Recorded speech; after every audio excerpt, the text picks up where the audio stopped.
welcome back to the show. Today I want to share some thoughts with you on the subject of clay vessels. You're going to say, John, what in the world is a clay vessel?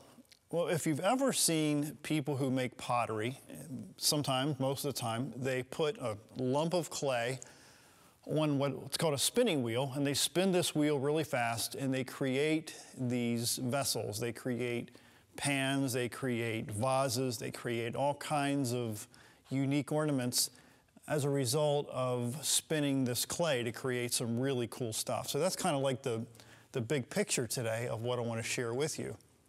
I think many of us walk around being an umbrella. We tend to dodge the rain. We tend to dodge the difficult times in our lives. And for me, it's been a constant struggle to remain on the offensive instead of the defensive.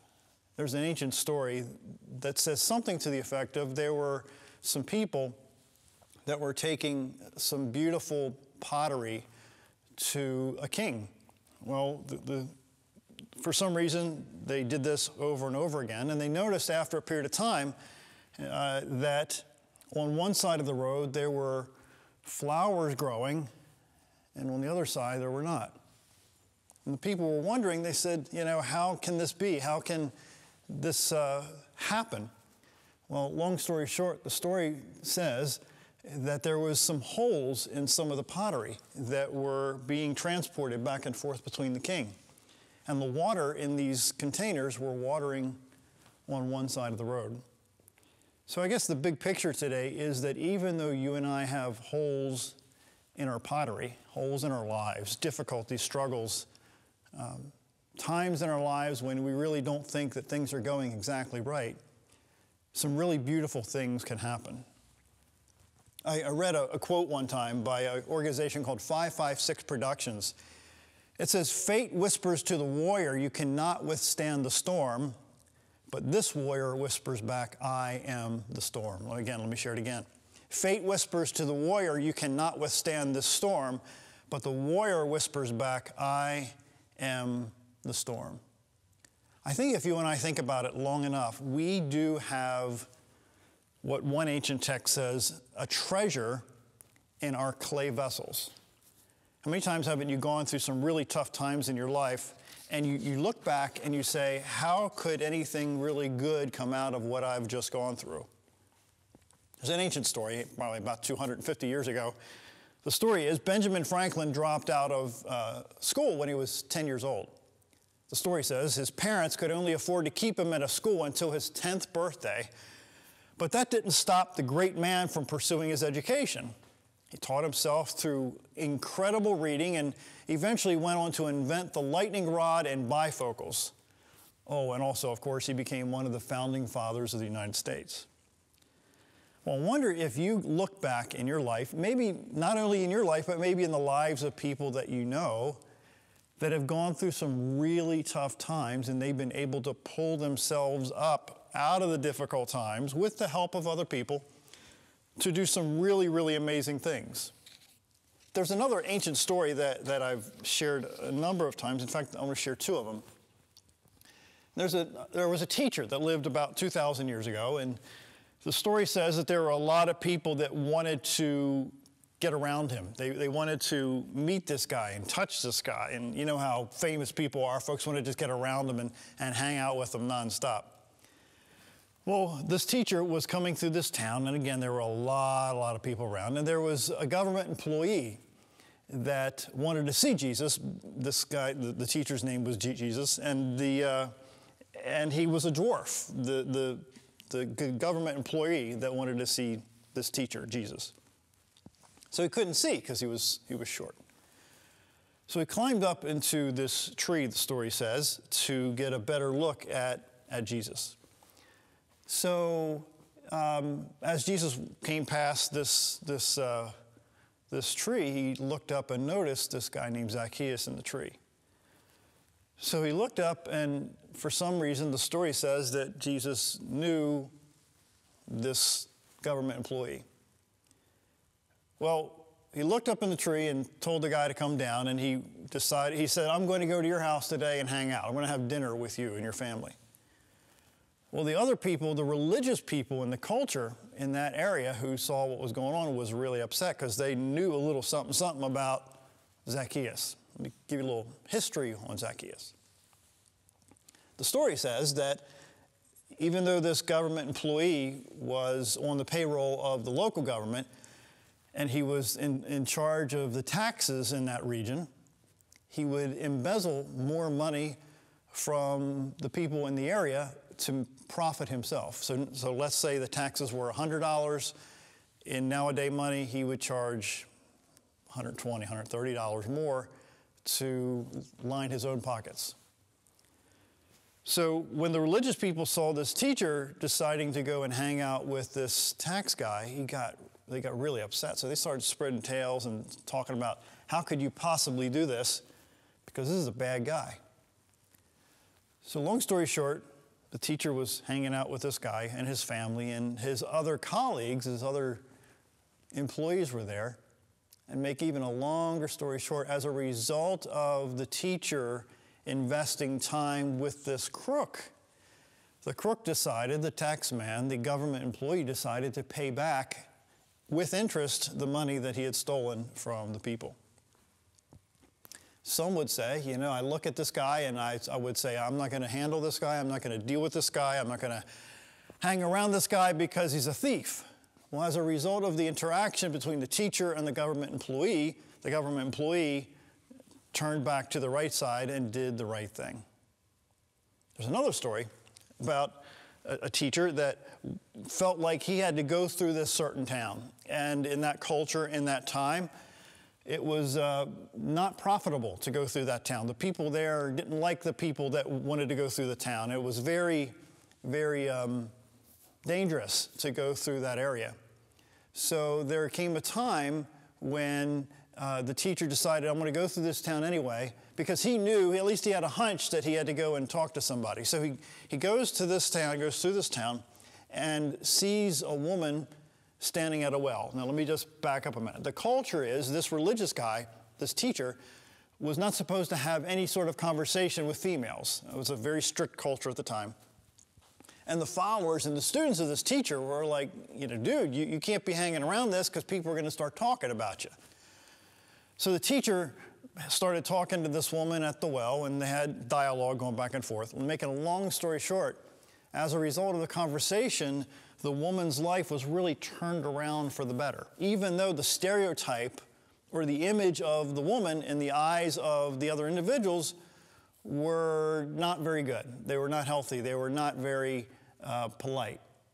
So you run into different situations in your life when you're faced with making a decision to deal with people that maybe other people won't value at all.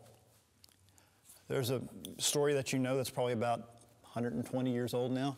Thomas Edison failed 1,000 times to create the light bulb. The story says, although the exact number of tries has been debated, ranging from 1,000 to 10,000, it says that it was safe to say that Edison tried and failed a whole lot before he successfully created the beacon of light. His response to his repeated failures, he says, I have not failed, I've just found 10,000 ways that just don't work. And I'll tell you flat out that, man, when you get rejected, when you mess up, when things don't go the way you think they should go, it is doggone discouraging. It's almost like, you know, why should I even continue trying to move forward and do things that I really feel that I should do? Because all you're getting is rejection over and over. I mean, I'm dealing with that now in certain areas of my life. Tons and tons of rejection in certain areas. Most people wait around until their circumstances change. And then maybe they're waiting for things to look better. But the very few people, they seem to make the circumstances change so things will look better. Think about that in your life, how many times you've gone through some stuff, and just because you stuck with it long enough, you were able to realize some really cool things in your life. There's an ancient story about Demosthenes. Let me share it. There was not much evidence early on that Demosthenes would become the greatest orator of the history of Athens. perhaps even in the entire history of standing up and talking very loudly. He was born sickly and frail with a nearly debilitating speech impediment. At 7 years old, he lost his father, and things went downhill from there. His guardians stole his inheritance and refused to send him to school. He was too weak to distinguish himself physically either. Demosthenes basically was a fatherless, effeminate, awkward child with a stutter whom everyone laughed at. He was really like the water boy before he found football. None of it was fair, and it was really pretty sad, the storyteller says. Like you'd expect, this drove the poor guy nearly insane. He literally moved underground and began plotting a horrible revenge on the people who had wronged him. He overcame his stutter by filling his mouth with rocks and shouting into the wind, just shouting into the wind while running, while he was able to really get better at speaking. He would practice by reciting entire speeches in a single breath. He shaved half of his head to motivate himself to stay inside and work on his speeches to educate himself. Eventually, he emerged from his dark cave, but it wasn't to kill everyone in a murderous rampage. Instead, as an eloquent and masterful speaker, he challenged his guardians in court. He won handily and regained the last bits of his fortune. In the process, he was so impressed everyone he went on to become one of the most influential and knowledgeable lawyers and politicians in the city. Now, I'm thinking about the times that you've decided, maybe in your own life, that, you know what, I can't do this anymore. I can't keep doing all the stuff that I know I should be doing without any even possibility of getting paid back for it. Or maybe any light at the end of the tunnel. Or maybe you think the light at the end of the tunnel is a train coming at you. Been there, done that. 556 Production says, you will only win the battle in your mind that's already been fought. Think about that a minute. Almost everything that you and I go through almost every day starts right here. Living, breathing proof of it. If you can overcome what's going on between your ears, you can really overcome most anything.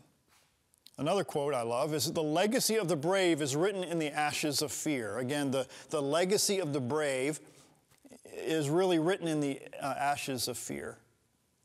I wonder how many times that you have pushed yourself through a terrifying decision to do something that you were terrified to do, but on the other side of fear, you realize that, oh my gosh, you mean I've been putting this off for all these years, and why was I afraid of doing this for so long? Been there, done that. Where you keep pushing yourself because you know that it's the right thing to do, but in the middle of it, you're terrified to do it anyway. 556 Production says, live in such a way that you leave an echo. Live in such a way that you leave an echo. That's been my goal, one of my goals, for the last 12, 13 years. Is after I'm gone, whatever that's going to be, whenever that's going to be, that my life will at least echo in some form or fashion in somebody's life. Hopefully in a good way. Hopefully not in a bad way. There's an ancient story that says that when, in fact, back in maybe 2,000 years ago, there was a law that said if a soldier asks you to carry their armor for a mile, you have to do it. There was no debate about it. In this culture, over in Italy and Israel area, you had to do what the Roman soldier said. Well, this teacher comes along and says, well, if the soldier says that I want you to carry my armor for a mile, be willing to go 2 miles. I think there's a bigger picture behind that storyline that I think bears repeating. And that is, oftentimes you and I fail to go the extra mile to do something that is extraordinary. To do something that's beyond what most people can do is really the way to get things that most people can't or will not have. There's so many stories in ancient history that says that things like that if you want to be extraordinary, then you got to think in an extraordinary way. There's a wonderful story where there are people, like I said earlier, that the dwarf, the government employee, the teacher invested time with him, turned his life around. And then he chose to invest time with a woman at the well that turned her life around. And then there's another story where this same teacher looked at people that pretended to be all that. How many times haven't you run into people in your own life that pretended to be all that? And he realized, the teacher that is, realized that these people were not going to change in any way, shape, or form. So he decided to call them certain names. I'm not going to repeat here, but he chose to call them certain names, which then identified them in the eyes of the public that, you know what, these guys are a bunch of frauds. So you have three different types of people, really. You have the government employee that if you invested the time in, his life were to change. The woman at the well, her life was to change. And then the third group are people that are definitely not going to change. And there are people in your life, I believe, and certainly in my life, that are not going to change no matter what. And I'm wondering if you are able to identify those people, whether they're the people that you invest in, like the government employee story and the woman at the well, or this third group of people that frankly don't deserve your time in any way, shape, or form. I know I've run across a variety of people in my life that if you think about the people around you that maybe don't know that they don't know. In fact, the most difficult times in your life really show people who they really are. That is, the ones who stand out among the crowd.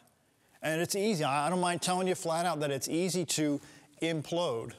In fact, many times we're tempted to live on the side of reaction instead of action. I struggle that from time to time, where I'm more inclined to react to an outside stimuli than take action before a stimuli occurs. Does that make any sense? So if you have somebody that's trying to intimidate you, you respond based on the intimidation instead of being proactive in stopping the intimidation.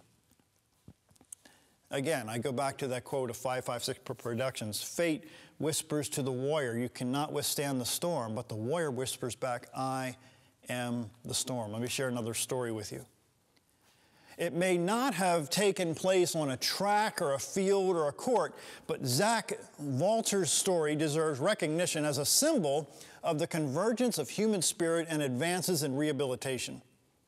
Walter, who lost his right leg in a motorcycle accident a few years back, climbed all 103 flights of stairs on Chicago's Willis, formerly Sears Tower, a few years ago with the help of a bionic leg.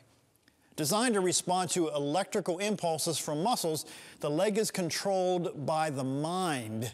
As Walter climbed the stairs, the leg worked in conjunction with his body and mind to propel him forward. While the device itself will continue to be improved and perfected, Walter's accomplishment was an inspiration to athletes with disabilities everywhere. Now think about that in your own life. Now you say, John, I don't have a bionic leg. I don't have, all this stuff going on in my head and all. But what I'm saying is that you and I have more control over our actions, even though we are broken on the inside. And I would venture to say that there's not just one person watching this show that is broken on the inside. You say, John, well, how do you know? You can't even see me through the TV. I get that. But just by human nature, I can assume that there is something in your life that is broken, that you've been hurt, that you've been injured, that you've been destroyed in ways that very few people even understand. What I'm telling you, hopefully, in this show today, that even though you are broken, you can create some really beautiful things in your life, and you can impact people that you cannot even imagine yet as a result, or even instead of, or maybe in lieu of, or just because of those broken places in your life. I think our perspective changes. That gives us the courage when we really see who's on our side. Let me share a quick story. Adam Greenberg returns to Major League Baseball back in 2005, and he was a rookie outfielder for the Chicago Cubs. In his very first plate appearance in the majors, Greenberg was struck in the batting helmet by a 92 mile per hour fastball. The pitch left Greenberg with a concussion and vertigo and vision problems and debilitated his baseball career. Slowly he recovered and returned to the sport, and comeback that culminated in signing a one-day contract with the Miami Marlins in one October month. And then he batted for the New York Mets and won an award, but the baseball portion of the story doesn't have a fairy tale ending. He would strike out against this other player, but Adams remains determined to continue his comeback. He says, life throws you curveballs. Mine threw me a 92 mile an hour fastball, and it hit me in the back of the head. I got up from it, and my life has been great. Can you imagine? I think sometimes experience enables some people to see the invisible. Let me share it again. I think experience sometimes enables some people to see the invisible. I would say that there are some people who, when they get knocked down, they automatically spring back up again, while other people, when they get knocked down, they want to stay down. It's so discouraging they don't have the courage to get back up again. In my life, when I reach that point of I don't want to get back up again, I consistently reach out and listen to and read about people who've been knocked down far worse than I've ever been knocked down. I'm asking you today to look at yourself in the mirror and stop looking at yourself necessarily as a broken vessel, a broken piece of clay, a broken human being, but maybe as a person that even can use all those cracks in your body, those broken places, those places that people have really tried to destroy, and use those broken places to be a blessing to other people. According to Tony Robbins, he says another way to push past fear is to find out what's it going to cost you. He says you need to find out your why. Why is just pushing past your fear from a must and not a should. One way, Tony says, you can figure out that it's worth it, and he calls it the rocking chair test. He said, imagine yourself as 80 years old, sitting on your rocking chair, and you didn't do whatever it is or what fear was holding you back. If it doesn't bother you, then don't do it. But if you feel like you missed out and you're going to regret not doing it, then go for it. The older I get, I realize that my clock is ticking much, much faster. That if I'm going to step out and do things that are outside of my comfort zone, and I have several different areas that's outside of my comfort zone that I'm reaching out to do, then those things are never going to get done. So I'm asking you today that when you see these broken places in your life, it is super duper important for you to reach out and push yourself through those broken places, because I would say, at least in my own experience, that people appreciate people who are hurting on the inside, that are taking small baby steps forward to do things that are different, that are outside the comfort zone, that are extraordinary. So I'm hoping some of the information in this show today helped you in ways that will give you a little more ammunition, that will give you some tools, that will give you some ideas, and maybe a little inspiration to keep taking steps forward in your life. My name is John Carver. Thanks for watching, and we'll be back real soon.